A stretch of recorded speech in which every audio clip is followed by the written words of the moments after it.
Welcome বন্ধুরা, welcome. কেমন আছো? আশা করি সকলেই ভালো আছো। ভিডিওটা শুরু করার আগে বলি, যারা আমাদের চ্যানেলে নতুন তারা অবশ্যই একটা করে সাবস্ক্রাইব করে পাশে থাকবেন। তো চলো এবার ভিডিওটা শুরু করা যাক।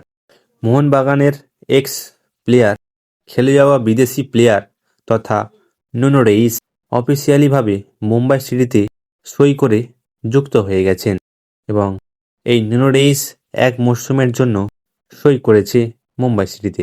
তিনি সেন্টার ব্যাকের পাশাপাশি মিডফিল্ডেও খেলতে পারেন। তো দেখাই যাক তিনি মুম্বাইয়ের হয়ে কতটা ভালো খেলতে পারেন। এরপর বলি ইস্ট বেঙ্গলকে নিয়ে।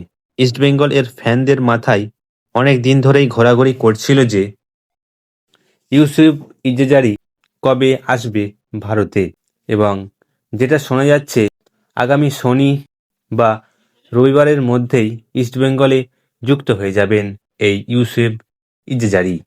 এরপর বলি মোহনবাগানকে নিয়ে। মোহনবাগানের সেন্টার ব্যাক অ্যালবার্টো রদ্রিগেজ, এই অ্যালবার্টো রদ্রিগেজের সঙ্গে এক মরশুমের জন্য কন্ট্রাক্ট এক্সটেনশন করতে চলেছে মোহনবাগান, এবং অ্যালবার্টো রদ্রিগেজ কিছুটা চিন্তায় পড়ে গেছে যে এর পরের মরশুম আইএসএল খেলবে কি খেলবে না। ইন্ডিয়ান ফুটবলে যা টালবাহানা চলছে তা ভেবে, এবং অ্যালবার্টো পরের মরশুমে মোহনবাগানে খেললে কতটা খুশি হবে তো তোমরা অবশ্যই কমেন্টে জানাবে।